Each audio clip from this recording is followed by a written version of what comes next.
Membangkang orang tua itu nggak apa-apa? Menurut Kak Gior gimana? Oke, membangkang kan kata yang strong word lah ya, dan konotasinya cenderung negatif.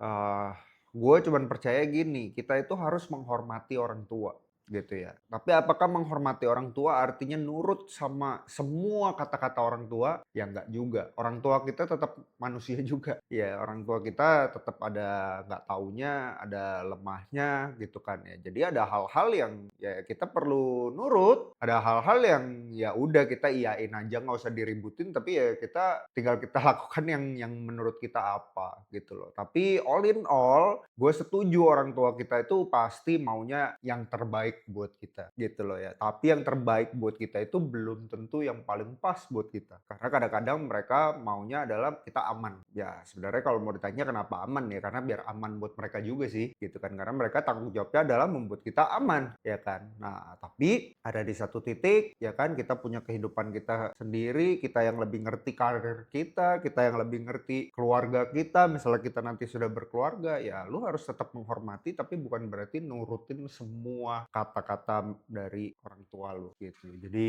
I don't think membangkang kata yang tepat, tapi juga nurut juga bukan hal yang menurut gue 100% baik dan benar juga. Tapi kan masalahnya biasanya orang tua ini nuntut anaknya ini. Kita mau komunikasiin susah banget nih. Ini keras kepala juga nih orang tuanya. Gimana nih Kak Gior? Ya, tadi gue ngomong itu adalah dengan kacamata orang tua yang ideal. Masalahnya kan banyak juga orang tua yang nggak ideal.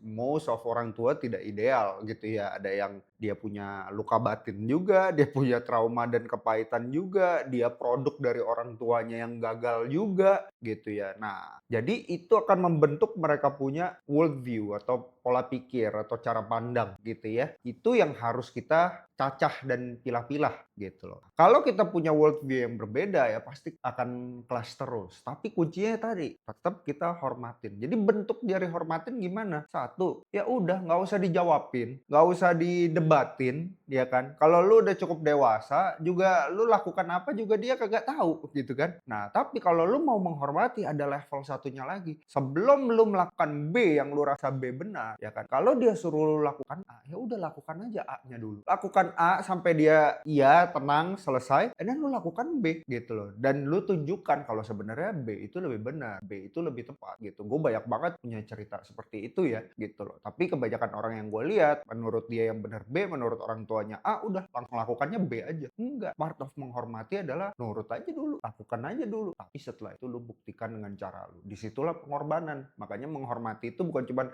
iya hormat, susah menghormati, berat menghormati, lelah menghormati karena kita harus lakukan A baru lakukan B. Kalau cuma lakukan B itu ya cuma lakukan B tapi ya udah nggak usah ngomong-ngomong gitu ya, nggak usah ini doang ya, itu gampang. Iya. Itu emang challenge-nya mungkin jadi orang tua juga ya. Ini kalau kita balik jadi POV-nya orang tua, gimana nih caranya supaya ini kita bisa merasa tenang juga, biarin mereka ini punya hidupnya masing-masing?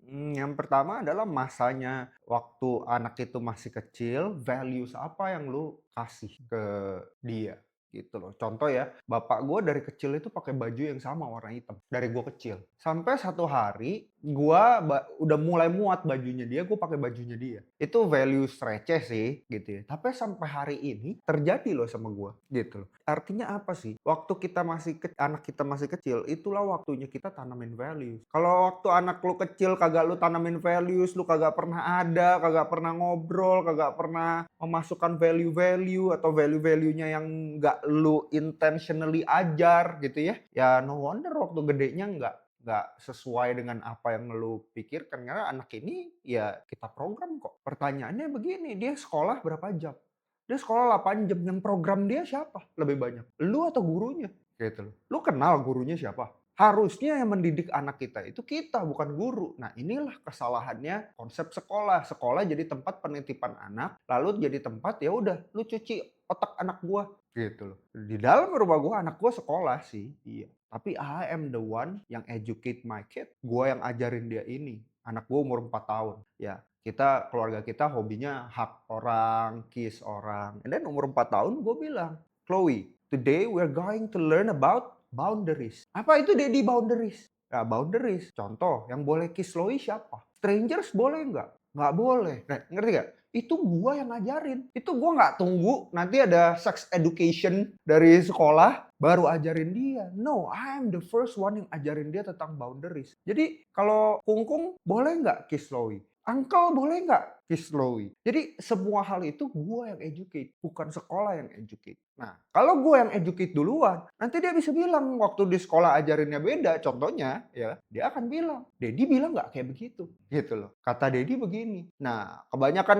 anak-anak ya pasti bilangnya, Miss kemarin bilang begitu waktu lu kasih tahu dia. Gitu. Jadi who educate your kid? Dia 8 jam, berapa jam, 6 jam di sekolah. Pasti gurunya akan berperan besar untuk educate dia. Berarti lu harus lebih banyak educate dibanding guru. Harus lebih early, harus lebih intentional, harus lebih cepat. Baru nanti produknya akan kelihatan nih orangnya seperti apa.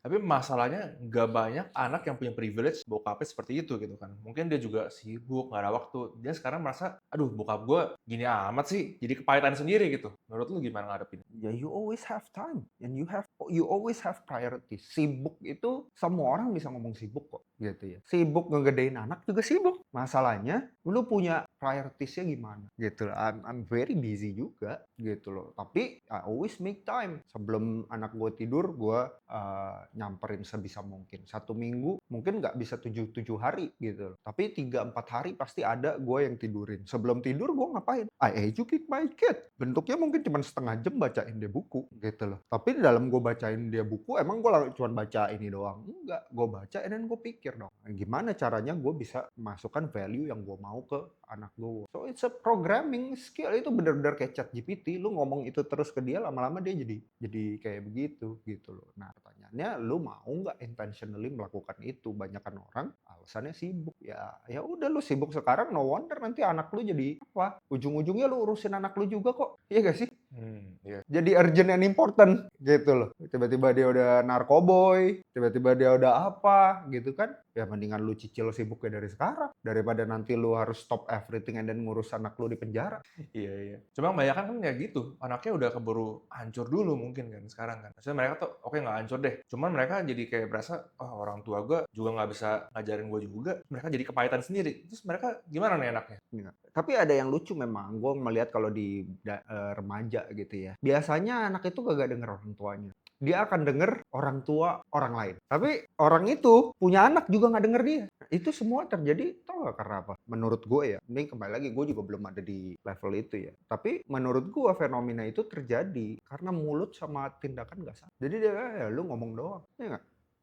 Kalau sama yang jauh, dia kan nggak lihat tindakannya. Dia cuma lihat dari jauh. Segala sesuatu yang makin lama makin deket, makin bau, makin kecium baunya. Nah, jadi orang tua 24/7 gitu kan. Ya, lagi goblok ya lu kan kelihatan juga. And then tiba-tiba lu ngomong, kira-kira mau denger atau enggak gitu loh. Jadi ya itu, intentional living itu sih yang menurut gua penting banget dan banyak orang nggak ngerti. Intentional itu artinya disengaja. Gue jadi orang tua seperti ini tuh gue sengaja. Bukan cuman ya udahlah namanya orang tua, disuruh punya anak, disuruh ini gitu loh. Tapi lu mau mendesain hidup ini anak jadi kayak gimana dengan semua kelebihan, kekurangan dan talentanya dia, lu mau bikin anak ini jadi kayak gimana? Itu lu yang desain intentionally gitu. Bukan ya udah kan gue udah bayarin sekolah yang paling mahal. Nah, sekarang gue punya pertanyaan begini. Gurunya anak lo sama lo, pinter mana? Harusnya guru mungkin. Kalau gue bilangnya adalah lebih pinter dari dia. Hmm. Bahkan gue bilang ke anak gue namanya guru kan selalu di ini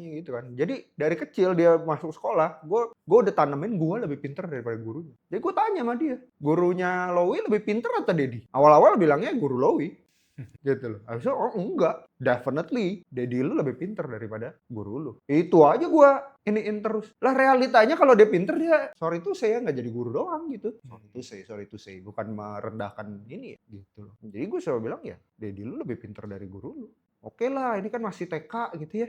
Nggak takut juga sih gue. Mau nanti bentukannya waktu SMA udah guru lulusan S1 nggak takut juga sih. Mau nanti kuliah dosen S3 nggak takut juga gue. Gitu loh. Jadi gimana caranya lu memposisikan diri lu jadi orang yang selalu mau didengar sama anak lu gitu. Kalau menurut lu sendiri, lu ini produk dari didikan orang tua lu, bokap lu, atau menurut lu, ya bokap gue juga nggak bisa ngajarin ini sih. Dari bokap nyokap gue gitu loh. Dari bokap gue belajar tentang namanya punya prinsip. Ya di video sebelumnya gue bilang, oh ya gue nggak belajar dari bokap gue tentang bisnis. Yes, technically. Secara teknis, oh ya ngatur keuangan kantor begini gitu ya. Gue nggak belajar dari bokap gue. Tapi jadi orang yang punya prinsip. Bokap gue selalu bilang, jadi cowok itu jangan jadi cowok baik, tapi jadi cowok punya prinsip. Nah itu datangnya dari bokap gue. Artinya apa sih jadi cowok punya prinsip? Sometimes lu kelihatan nggak baik gitu loh. Sometimes lu kelihatan nggak baik, dan lu apa namanya, tapi stick to your principles gitu. Over the time orang baru ngeh. Mungkin di sekali itu apaan sih nih orang? Tapi dia ketemu 5 kali, 10 kali, oh ini orang prinsipnya memang seperti itu gitu. Nah, itu jadi cowok yang punya prinsip. Sampai nyokap gua belajar tentang everything is possible. Everything is possible. I see nyokap gua melakukan hal-hal dari gua kecil gitu ya. Hah? Oh, bisa begini.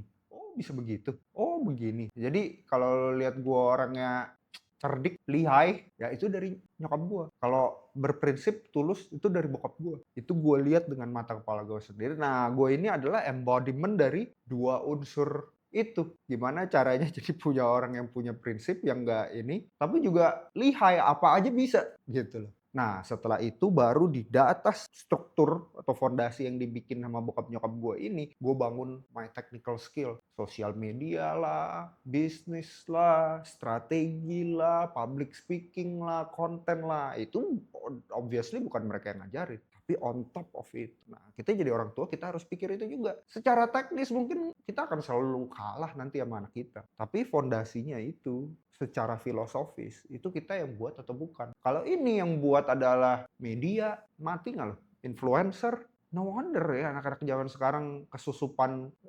paham-paham lefties itu semua. Kenapa? Karena nggak berangkat dari orang tuanya. Berangkatnya dari mana? Sekolah. Kenapa bisa dari sekolah? Gak ada presence ya mungkin orang tuanya juga. Iya, tapi kenapa sekolah ngajarinnya itu?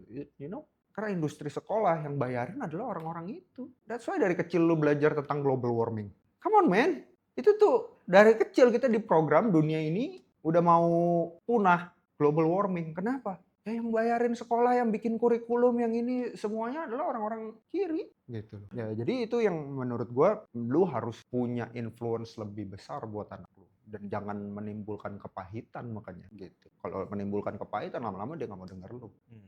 Tapi lu berapa bersaudara kok? 3. 3 bersaudara. Dengan orang tua yang didikannya sama, orangnya sama juga, tapi kenapa hasilnya bisa berbeda menurut lu? Menurut gua kita nggak pernah jadi orang tua yang sama. Waktu gua lahir Lowi, itu gua baru early in my career. Waktu gua lahir anak kedua gua 2 tahun kemudian, karena gua pengusaha mungkin perbedaannya jadi ini ya gitu. Itu gua orang yang berbeda sebenarnya. Apalagi dulu waktu kakak gua lahir, habis itu adik gua lahir, itu bedanya 10 tahun. Bokap nyokap gua orang yang berbeda. Di musim yang berbeda di hidup mereka. Kelihatannya sama, tapi menurut gua itu 2 orang yang berbeda. Yang kedua, setiap anak itu unik. Ya, jadi udah orang tuanya berbeda, ingredients-nya berbeda, anaknya juga unik, plus tambahan lagi zamannya agak berbeda. Ya, zamannya gua dulu masih zamannya tuh internet itu masih colok LAN, habis itu bunyi krek krek krek krek krek krek krek krek. Zaman adek gua waktu bedanya 6 tahun udah berbeda. Tiba-tiba internet udah unlimited di rumah. Zaman gua kecil gak ada internet unlimited gitu. Nah, itu kan berubah. Zamannya berubah, fondasi awalnya dia berubah, habis itu orang tua gua juga orang yang berbeda, jadinya menghasilkan anak yang berbeda. Tapi kalau misalkan lu sendiri nih, udah punya anak 2 gitu kan, oke di musim yang berbeda, tapi lu udah paham tentang value-value, kira-kira menurut lu akan hasilnya gimana? Akan berbeda juga. Akan berbeda juga? Akan berbeda. Yang satu anak cewek, yang satu anak cowok. Yang satu anak pertama. Everything gua kasih tahu. Percaya deh, anak kedua itu lu pasti agak ya udahlah, udah tau lah gitu. Waktu anak pertama kita overthink everything, overdo everything. Ternyata apa yang kita overdo hasilnya tidak sebegitunya, atau konsekuensi kalau kita tidak melakukannya ternyata tidak segitunya. Nah, waktu anak kedua kita slacking a bit, ya pasti jadi berbeda. Pasti jadi ini kan gitu. Jadi pasti berbeda. Sekarang pengen bahas ini nih, mungkin, ya bukan mungkin, udah pasti ya, nggak semua orang yang tua itu bisa ngajarin anaknya tentang uang, gitu, ya kan? Terus kayak mungkin merasa, aduh orang tua gue ini nih nggak kaya nih, gitu kan. Menurut lu gimana? Ya, uang itu kan pengetahuan dan skill dan habit gitu ya. Yang pertama di Indonesia, di Asia itu tabu memang. Gue tahu ada orang tua yang sama sekali nggak share tentang masalah keuangannya atau keadaan keuangannya dengan anak-anak. Ya biasanya itu orang tua yang ya stabil-stabil aja gitu. Bokap nyokap gue karena pengusaha, gue lihat dengan mata kepala gue sendiri. Dari kita begini, sampai jadinya kita begini, sampai kita begini, sampai kita... Gue lihat gitu loh. Jadi di situ in a sense lebih open. Tapi apa yang gue belajar tentang uang, bukan uang sebagai cuman alat tukar, yaitu banyaknya gue belajar sendiri gitu loh. Ya bukan berarti bokap nyokap gue nggak ada ajarin gitu ya, ada juga. Tapi gue banyaknya belajar sendiri. Nah, ya gue selalu bilangnya ya, orang tua miskin nggak bakal bisa ngajarin anaknya jadi kaya. Hmm. Gitu. Secara teknis, secara prinsip bisa gak? Ya bisa. Itu sama kayak orang tua nggak bisa public speaking nggak bakal bisa ngajarin anaknya jadi Mary Riana gitu. Ya ketika gue ngomong ini miskin ini bukan kayak nasib gitu ya, bukan gitu loh, karena gue melihatnya dari kacamata technical gitu loh. Kalau lu nggak ngerti public speaking, gimana caranya bisa ngajarin anak lu supaya jadi Mary Riana kan gitu. Mary Riana definitely mungkin ada gitu bahannya, tapi abis itu pasti dia ini sendiri, makanya dia bisa jadi Mary Riana kan gitu. Tapi misalnya orang tua lu Mary Riana, ya pasti dia bisa ajarin lu public speaking lah. Ngerti gak? Jadi yang gue ngomong dengan orang tua miskin gak bisa ngajarin anak jadi kaya itu, gue ngomong tentang teknis, gue bukan ngomongin tentang harga diri, gue bukan ngomongin tentang perasaan gitu ya, Bu. Tapi literally technical knowledge. Sekarang lu punya nggak pengalaman pribadi nih, gimana lu merasa lu melawan orang tua nih, lawan arusnya orang tua lu? Banyak. Ya contoh paling gampangnya itu, gue lulus kuliah gue disuruh kerja gitu. Nah, tapi gue orangnya kembali lagi, gue udah bisa melihat problem atau friction sebelum friction itu happen. Jadi gue udah tahu namanya orang kalau anaknya habis kuliah ya pasti disuruhnya adalah kerja gitu kan. Dan itu konteksnya gue bayar kuliah, most of it gue yang bayar loh. Tetap kacamatanya adalah balikin modal lah. Apalagi yang dibayarin 4 tahun. Pasti kacamatanya adalah, ya udah lu kerja lah. Nah karena gue tahu itu, gue sudah lakukan kerja bisnis itu way before gue lulus. Jadi waktu nyokap gue bilang kerja dong, kayak om itu tuh. Itu om kerja 15 tahun, abis itu dia bikin bisnis yang sama bosnya. Sekarang tuh kaya banget tuh. Dari kemarin lu gak lihat gue kerja? Dari kemarin gue juga kerja gitu loh. Ya jadi di part itu, quote on quote gue membangkang dari orang tua gitu ya. Ya waktu itu udah ada kerja, udah ada duit, tapi belum kelihatan gitu. Sampai akhirnya ya kelihatan, oh iya ya, udah punya kantor, udah punya tim, berapa tahun kemudian. Ya di situ baru oke, ini make sense. Gue ya di awal-awal namanya orang tua ya pasti begitu.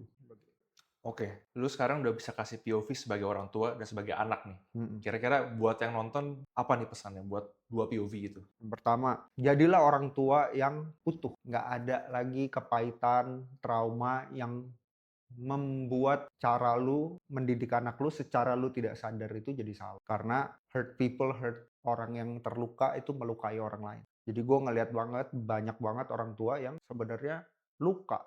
Dan dia project itu ke anaknya. Kenapa?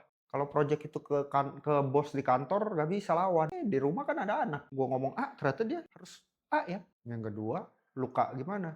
Gue di mana-mana direndahin orang. Anak gue masuk UI loh. Pertanyaannya itu anak lu yang mau apa lu yang mau? Jadi anak itu bukan trofi, anak itu bukan untuk lu banggakan saja. Meskipun secara manusia kayak gue, dikit-dikit gue juga banggain anak gue gitu loh. Tapi make sure bukan itu yang lu taruh jadi menambal lubang lu. Kalau enggak, jadinya akan sulit gitu ya, buat anak. Akuilah dan terimalah kalau orang tua kita tidak sempurna. Ya, kita lahir itu dengan ekspektasi orang tua kita tuh sempurna. That's why banyak kepahitannya. Kenapa? Lu tahu kenapa kita ekspektasinya sempurna? Karena mungkin 5, 6, 7 tahun pertama, our whole life itu adalah orang tua kita. Gak ada bandingan sama yang lain. Tiba-tiba lu di sekolah, lu bandingin sama orang lain, lu bandingin sama keluarga orang lain, lu kok ada berbeda ya? Tiba ekspektasi itu runtuh. Terutama nanti di remaja, di apa segala macam. Lu udah mulai bisa melihat perbedaan sosial, lu udah bisa melihat perbedaan ekonomi status, ya kan? Tiba-tiba jadi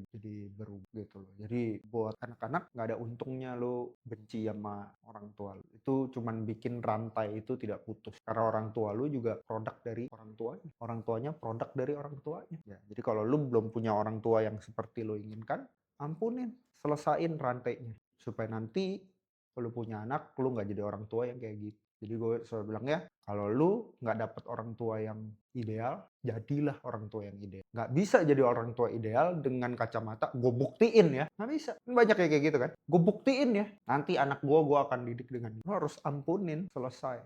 itu rantainya putus terakhir di gue, lukanya terakhir di gue. Itu baru bisa lo jadi orang tua yang ideal.